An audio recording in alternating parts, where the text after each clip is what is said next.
Cooking food, reading books. Cooking food while reading books. Why do I do the things I do? Because I'm sad.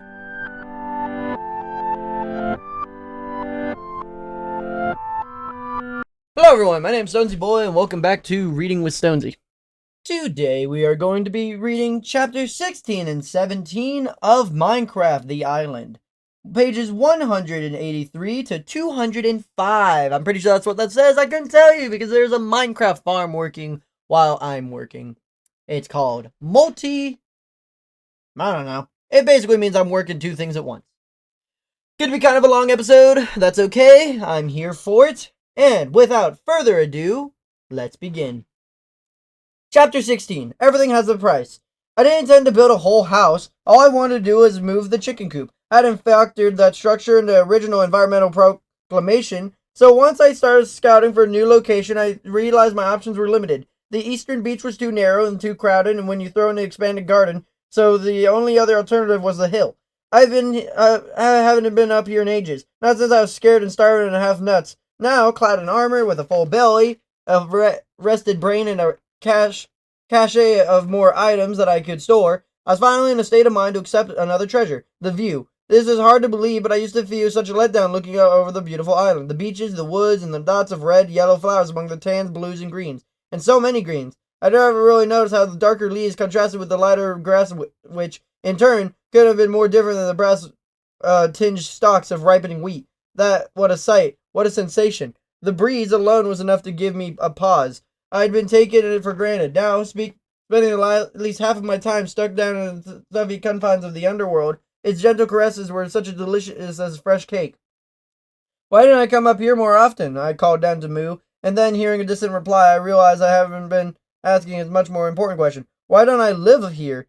As so many of my critical decisions, this one came with a healthy dose of duh. Why am I cowering in a bunker like some kind of helpless refugee? I asked Moo. Mobs don't attack me indoors. Well, zombies do, but they only attack the doors, no matter if they're in a bunker or a house. House. I tingled at the idea. A proper home above ground, civilized, normal. New priority, I reclaimed the animals and got right to work mapping the foundation. Construction took a full 4 weeks, which included acquiring all the necessary materials. At first I considered stone. All mining had filled several chests with it. The problem was I didn't have enough to nicer speckled white and pink rocks of the hollow house. And the dull, drab cobblestone was, well, dull and drab. I wanted a bright, cheery feeling when it would remind me of living underground. And so I settled with birchwood, 2 whole forests worth. I chopped out every single tree in the island, replanting the exact same spots, chopped them down again, and then replanted them. I hadn't forgotten to restore the land to its natural state. Constantly replanting saplings brought up a gentle memories of causing extinction of oak trees. So easy, I reminded my friends halfway through the second replanting. If I hadn't been so careful with oaks as I am with birch trees, I would have just lived on apples. It was Rainy, whose bah gave me an answer. Good point, kiddo, I said, planting another seedling. If I preserved the oaks, I wouldn't have needed to make the tools and new discoveries. Heck, you probably wouldn't even be here. It was a profound truth that I'd come back to many times. That problem forced progress.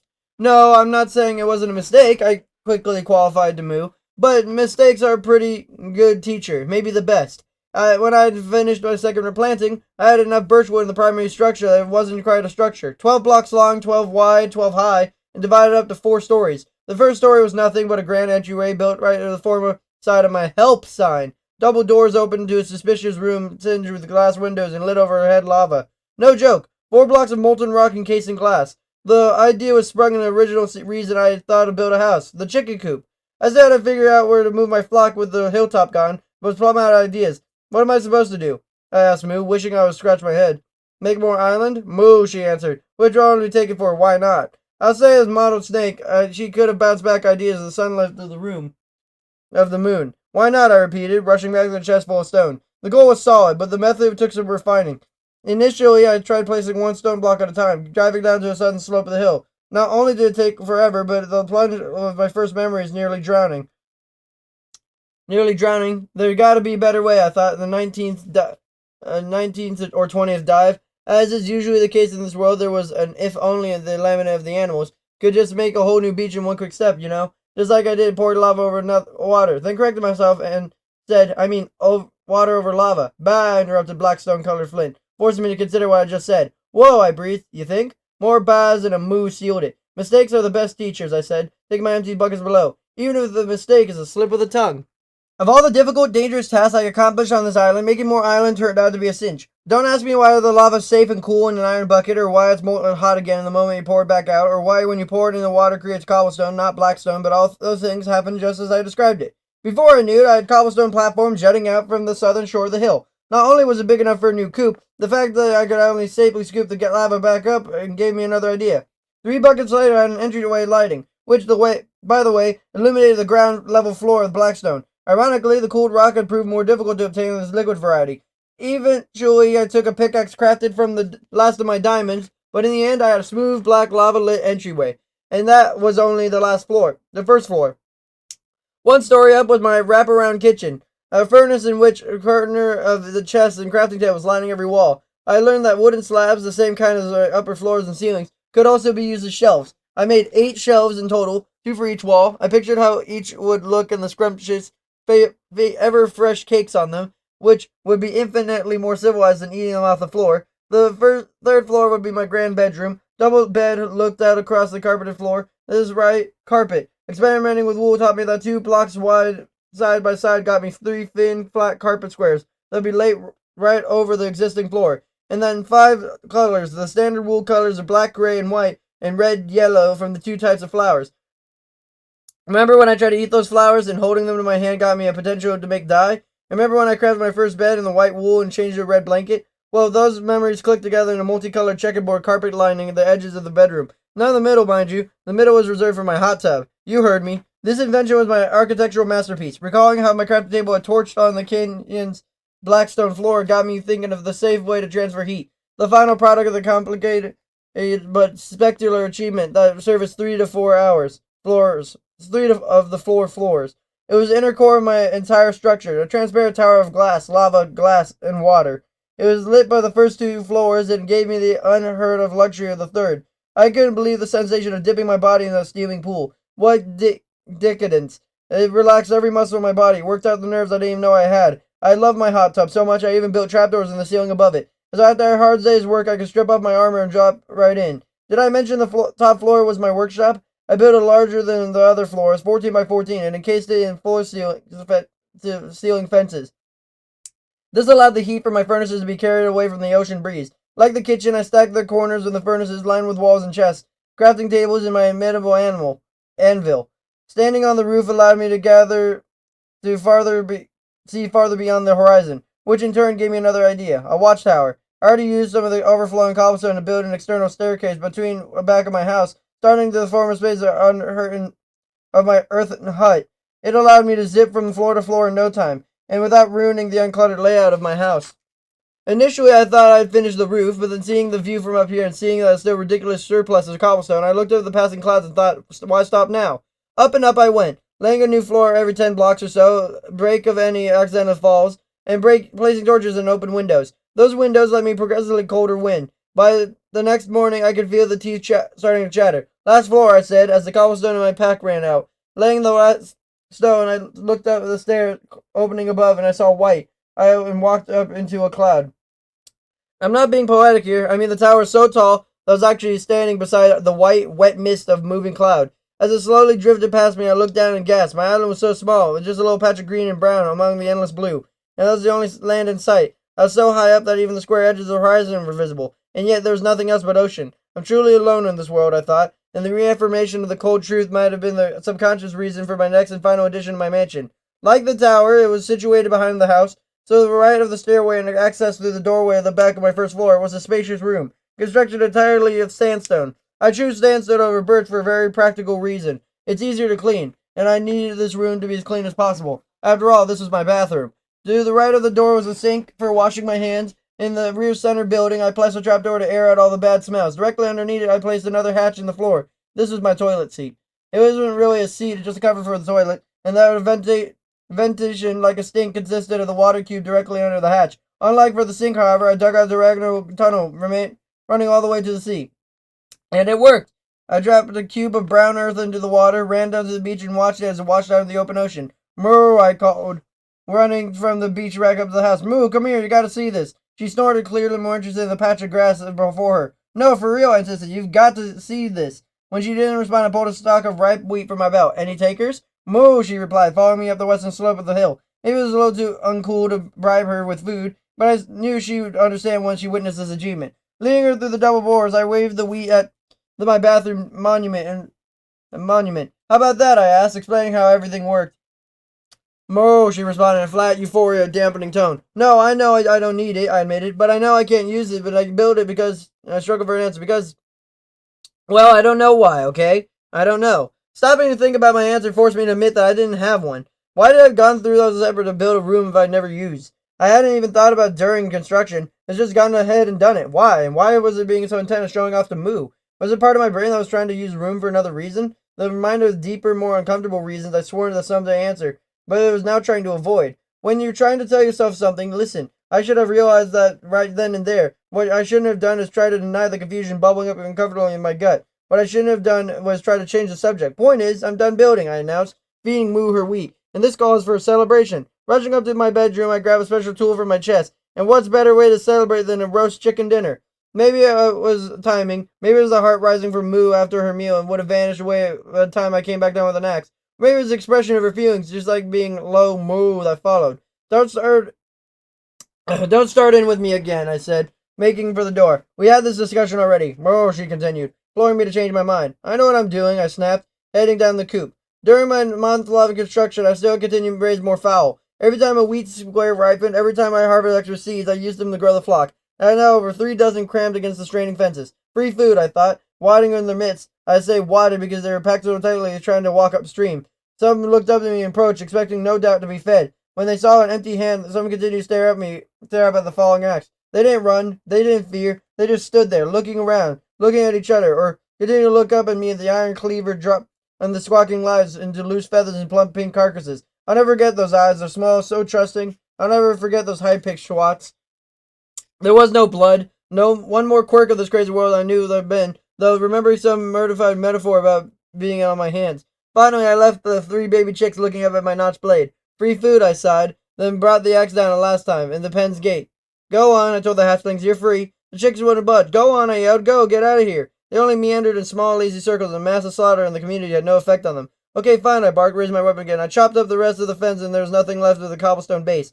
Only then did I actually peck over the beach. The cooked meat was soft and savory, and made me sick to my stomach. This is what guilt tastes like, I thought between bites. After dinner, I walked down to the dusty hill with my friends. At least I hoped I was still my friends. What would they think of me after they'd seen? Was it even half as bad as what I thought of myself? I chose to make new lives, and I chose to take them away, I said, my eyes fixed on the setting sun. I didn't have to. I wanted to. I chose. In that moment, I moved and looked silently up at me. Did you learn? I did, I said, refusing me to gaze. I learned nothing is free. Everything has a price, especially if that price is your conscience. Satisfied as Moo looked away. Make no mistake, I continued. I'm going to cook and eat every last one of them. Only thing worse than taking their life is wasting them. And unless I'm someday pushed to the blink of starvation and no other choice is left, I swear I'll never raise my hand to another life that doesn't threaten mine. And that moment, Moo shuffled a little bit closer to me, offering forgiveness I didn't feel I deserved. Chapter 17. It's not about failure that matters, it's how you recover. I'd like to say that it was a nightmare that woke me in such a funk. It would have been a nice excuse, but the truth is the first time I didn't remember anything. Even if I had doubted it was completed with the horrible memories of what I'd done the day before. Still shrouded in guilt, I still replaying the squawking cries. I slouched slowly downstairs and practically collided with a creeper. It was standing in the middle of the entryway, right in front of the open double doors and vibrating with a hiss and fuse. Quick as lightning, I jumped back and off to the side into the bathroom. The explosion was deafening and ear-splitting, blasts of splintering wood and shattering glass. Unhurt, I twisted around in the sickening sight. The entryway was destroyed and all the windows gone, including the glass ceiling. Molten lava was pouring down, covering the floor, blocking my exit. I slammed the bathroom's wooden door shut, but it promptly burst into flames. I was trapped and I was naked. I didn't take everything before going to bed. No tools to knock me out and exit, not even a spare block of cobblestone to seal the doorway. I looked out the ventilation hatch, too high to jump through, even when my only other option, the toilet. As the burning door disintegrated in the flood of flaming rock, I threw open the hatch and leapt into the potty. Instantly, the current took hold and flushed me through the sewage tunnel and plunged it into the sea. Shot back up to the surface, I gasped. My house was burning, lava sparks igniting wood. Expression, spreading like wildfire, suddenly took on a new meaning as fresh planks caught in chain reaction and threatened to consume the entire mansion. Was there some way, any way, to smother the flames? Maybe a bucket of water, but all my buckets and reserve iron were either in the entryway or up in the workshop. What do I do? What to do? What to do? The Flames rose and spread, eating my beautiful home like a flickering ravenous beast, and leaving discarded bones of meal, fireproof objects suspended in midair, windows, chests, furnaces, all around the cubes of flowing lava. The hill was up like a volcano. Blazing liquid oozed down the eastern slope before me, demolished my present garden and meat and stones. Bah! The animals! Heart racing, I swam out to the meadow. The Red River was coming, destroying everything in its path. As soon as it reached the open field and then the forest, the trees, all that wood, where were my... I could see a cow and sheep family, or still grazing, nothing went wrong. Run, I shouted. Go, go, go, go, go! They continued munching, oblivious to their peril. Don't you see it? I hollered, pointing at the rolling tide. You're gotta get out of there. They glanced at me dimly, as if there was just another monologue. I had to stop the lava, but with a wall, nothing to build with. Dig! I apparently tore into the earth in bare hands, trying to cut a trench between friends and fiery fate. Blocks of earth flew into my belt as the lava reached the meadow. Another 2 squares and it would have been on me. Scorching my hair, baking my face, popping, bubbling, laughing heat. Here I come. Made it. I jumped out of the trench and just half a step of the flaming food. The ditch filled and held. For a second I thought I'd only saved the day, and the spark popped up in the berry onto my skin. Recoiling the sting, I backed right into Rainy. Hey, what are you? I began, but stopped. The sheep ambled right past me. No, I shouted, pushing it back. I was the lamb, couldn't see the trench. I didn't know how certain death was only a few steps away. Get back, I roared, shoving the deluded animal. Help me save your baby, I shouted to his black and white parents. In a gut punch of irony, I saw the parents were also casually meandering over. What's wrong with you? I yelled, trying to jostle it back. But I was just pushing Cloud into a tree line when a sound turned my stomach to stone. Moo! Eyes flickering across the meadow, I saw my cow, my conscience, my best friend in the whole world, on their way to the flaming execution. Moo! I screamed. Moo! I screamed, spinning over the bodily bouncer way. Please, you gotta understand, I begged. You're gonna die. Don't you get it? You're gonna die. She wouldn't listen, wouldn't stop. Please, Moo, I pleaded, racing back and forth between her and the sheep. Please, please, just listen to me, all of you. Please, listen, please.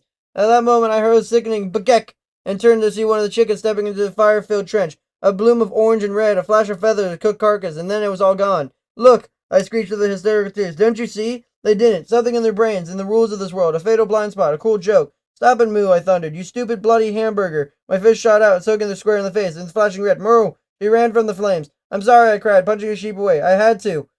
They ran to the safety of the tree, stopped, and, to my throat-closing horror, began slowly walking back. I couldn't keep punching him forever. Another blow might kill him, and I couldn't keep pushing all the way back. Eventually, one or maybe all would end up fried in the ditch and extinguish the source. I had to cool the lava. And looking up the hill, I saw one of my slim ray of hope, the rest of the hot tub, including the water, still sat above the fiery gusher. If I could just smash the glass between the water and the lava below it. But how to get there? Stone Tower is still standing. Maybe I could use the dirt blocks in my hands and make a bridge. Took off running the southern slope, and one spot of the seal seemed clear. I tore up the incline as fast as the rectangular legs could carry me, and then stopped as if hitting an invisible wall. From the summit of the hill, I could now see a seething river lay between me and the tower. Worst of all, lava was actually surging into the tower itself, so even if I got there, I'd still be cooking myself for dinner. A sudden crazy idea sprang into paltry dirt cubes in my hand. It was a reckless plan, a hopeless gamble, and then it came to self-preservation. I completely unnecessarily risked.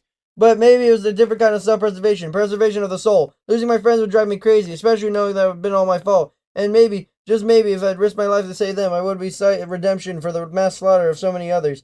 None of this was conscious. There was no rational decision chain. At that moment, I could think about was getting up to the water, sprinted over the edge of the stream, placed my first dirt block within its molten mass. I pictured building a raised path all the way to the tower, but simple math told me I didn't have enough dirt. I had to stagger them every other square and jump perilously from one to the other. I got back into the first block and then the second block, and then turned it back to the first, then punched it up, and I thought I could recollect the dirt behind me, but I would make it to the bridge and the tower of the hot tub. I thought wrong. No sooner did the earthen cube were released in the floor than it incinerated in the lava's heat. There wasn't time to reconsider. Every moment brought my friends closer to death. Hop, skip, jump, all the while knowing one mistake would be my last. If I hadn't been grateful enough for a superpower long-range reach in the past, I certainly was now. Hop, place, skip, place, jump. And I made it within a few steps of the tower and placed the last few blocks of its entrance. Lava began to drain, but not as fast enough. Wait till it's safe, just a few more seconds. Then it the meadow of a plaintive moo. Mind flashing of the image of burnt chicken, and with the image morphing into burning steak, I ran into the tower. Just one of the mini-cube layer of lava. Just all it took to set me alight. One flame cloud of vision, an agonizing smell of my own roasting meat. I charged up 3 flights of stairs. The tub, 4 blue cubes across the open doorway, an island of water, an ocean of fire. One chance, slim chance, to miss and fall. She was almost to the trench. Another few steps in. Yeah, I launched, trailing smoke and cinders, arching up, level, down, down. Time slowed. Eternity in flight. Too long, too short. Miss, splash, cool, quenching relief. Hit, moo. Don't rest, don't stop. Bare burning fist smashed against the glass door. Crack. Enough water rushed out, smothering the lava, turning into blackstone, but belonging in the reaching of the hill. Keep going. I shouted at the clear walls, and once again we flushed our way, carried down the hill, and ramped a new steaming cobblestone. I landed safely in the trench and right at the feet of my friend. Moo! Thank you. But I didn't notice her, or other saved animal, or anything else except the image of what once been my beautiful home. Nothing was left standing, a suspended waterfall and skeleton of hanging windows. It was all gone, and all my accomplishments, all my work, and all that time and energy, thought and wealth, all gone. And what did I feel in that moment? Nothing. I was numb. No anger, no grief. I was empty as the ruined shell before me. Failure. The word closed in like nightfall. I'd failed. I'd ruined everything. I was a failure. I didn't know what I was long I'd reached the ruins. I'm guessing a better part of the day. I didn't feel the hunger and half-healed wounds. I didn't feel the nudges of my friends. I didn't hear their calls. I didn't want to listen or feel or think or care. I didn't want to be. The sunset formed his rating of the evening chills. I didn't move, still and silent, detached, over. Gug. The blow struck me hard at the back of the head, knocking me literally forward and figuratively back into the here and now. Spinning, I saw the looming ghoul and thought of thinking. I said, thank you. Running into my observation bubble and now submerged in the waterfall, I slammed the door behind me. The zombie didn't follow. It couldn't. Through the window it watched over the trench, hit the water, and tried to push through, and knocked back and over again. You just keep going, I said to the guys. You'll never stop. I thought of that first night, powering in the pitch-black hole, hunger gnawing at my insides while the undead predator lurked in within arm's reach. How far I'd come since that vulnerable, terrifying ordeal. Even now in the ruins of my home, still smoking in the hill above me, I could not deny my progress. I was safe in my well-lit bunker, with all the hard-won skills I needed to completely rebuild my life. And I would rebuild. That night, locking eyes with an indomitable zombie, I told him, now, you won't don't stop, and neither will I. I'll be back tomorrow. I'll craft new tools, plant new crops, build a new house, and come out of this experience stronger and smarter. The ghoul snarled back. I said, thank you for knocking some sense into me. Thank you for making me see that it's not failure that matters, but it's how you recover from it. It's true. If you ever have, like, an issue in life and, just everything looks down and in the dumps, don't ever, worry about it like that. Heck, you'll come back from it. Everyone does.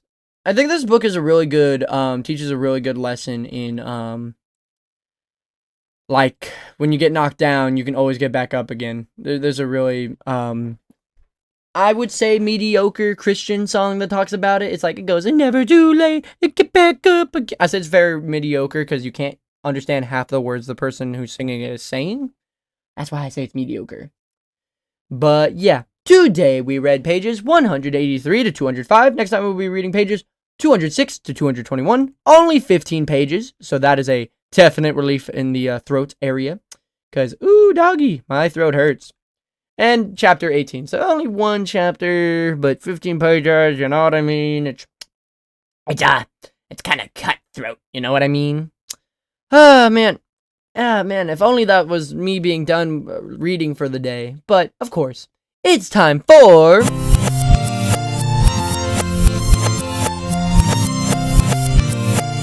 Reading Corner of the Day. Doing it up Stonsey's way, Bob. Today we are reading about the Pharoh hound. It's really dopey. I know it's supposed to be prim and proper, and oh, you can't make fun of me because I am a king and you're but a noble. But he generally looks a little silly. I mean, look at him. He looks so silly. But before you can make fun of anything, or, have a strong opinion on something, especially when it has to do with something big like the government, you should always stick to the credibility. Now, I think I haven't talked about this much, but learning something factual versus learning something are two different things. For you can learn, Papyrus from Undertale is gay, or you could read up by the official Toby Fox and learn that, well, no one knows what Papyrus is. I'm only gonna say Papyrus because he's looking at me right now, because I have a little bit thing of him. It's really cool, actually. My buddy made it for me for birthday.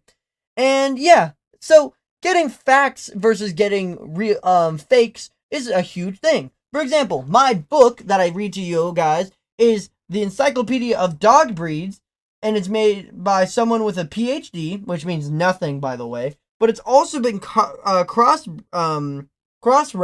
by a bunch of different people, and it's sponsored by the ISBN, or the International, actually, I don't know what ISBN means, but basically, this is legit. My words, that I speak through this, when I say the history, the temperament, the upkeep, the health, the form and function, is all legit, and all things that should be taken lightly. But other information, like if I were to say the Pharoh hound always wears a hat and is very stupid. That's not true. Of course it isn't. So always use your intelligence well, of course. So anything you learn through your life, you have to be intelligent about it. So, there's a lot of benefits. If you learn and then you want to look smart in front of your mom, your dad, your sister, your brother, or your luau that's just hanging up on your hat rack for some reason, or your other luau with a fox at the end of it that's hanging on your, I don't know what you call that, the thing that holds the curtains, curtain rod, whatever. Then, it's just, it's a good way. Knowing the history of things, or just knowing anything about something you're really into, like art or something, builds your credibility when you're in an argument, makes you more intelligent when it comes to it. And by the way, intelligence is not measured by how much you know, it's how much you show of what you know. So the most intelligent person you'll ever meet is a teacher, because they will they'll learn something and then teach you. That's where intelligence lies. Not knowing everything is. Because if you know everything and refuse to speak it, then you're not intelligent, you're just arrogant. But yes, the history of the Pharoh hound, speaking of learning of histories, is that the hunting account from the XIX Egyptian dynasty supplies an adept description of the modern Pharoh hound. The red, long-tailed dog goes at night into stalls of the hills. He makes no delay in hunting. His face glows like a god, and he delights to do his work. Even today, the Pharoh hound is noted for blushing, the tendency of its nose and ears in the flush of blood and glow when the dog is excited. The breed is one of several, and the legitimate claim of the most ancient breed, and appears to have changed little in the past 3,000 years. It bears an uncanny resemblance to the jackal god Anubis, and to dogs depicted in the tombs of Egyptian pharaohs, and later dogs that feature in the ancient Greek art. Phoenician traders may have introduced the dogs in Greece and North Africa, the islands of Malta and Gozo, where they became essentially secluded from the rest of the world. There flourished as rabid dogs for capital Fennec. Several hounds would be released, often at night, to find the scent of a rabbit. They would bark once a rabbit went to ground, usually in stone wall or rocky crevice. The belted ferret would have been sent after the rabbit. The one hound would follow its progress by sound until the rabbit was flushed and caught by the dog. The Pharoh hound was now national dog of Malta. In the 1960s, the breed was rediscovered and imported to England and later America. The American Kennel Company, or AKC, recognized it in 1983. This is a very old breed, over 3,000 years. Oh my goodness. Well, you now want to own one of these ancient pharaohs in your own home. You get to own a pharaoh. That's pretty cool. So what's the temperament? How does it do with kids? Well, the Pharoh hound's temperament is that the Celtic Pharoh hound is more gracious in addition to the home, though it surely is that. It is keen hunter and an exuberant chaser. Although it's calm while indoors, it loves to run and is sensitive, loving, gentle, and good with children and other dogs, and may chase strange animals. It tends to be reserved with strangers. Some are even timid. It is independent but willing to please. The breed has unique characteristics of blushing when excited, and the nose and ears turning a rosy color. That is adorable. So unlike most pharaohs or leaders, they're kind and considerate towards children. Ain't that a plus? Now, you want one of these pharaohs and basically ancient gods in your own home. So what's the upkeep? What should you do? How do I keep it in its godly presence? Well, the upkeep of the Pharoh hound relishes the opportunity to stretch its leg in the safe area. Although it can manage with long daily walks on the leash and occasional sprints, it needs soft bedding and warmth, and generally should not be expected to sleep outside except in warm climates. But it would still prefer to sleep in its family. Its coat is low maintenance, requiring only occasional brushing to remove dead hair. Now, for any children watching, please cover your ears. For any adults or teenagers, we are doing the health section. Take your notes if you own a Pharoh hound or you want to own a Pharoh hound. And yeah.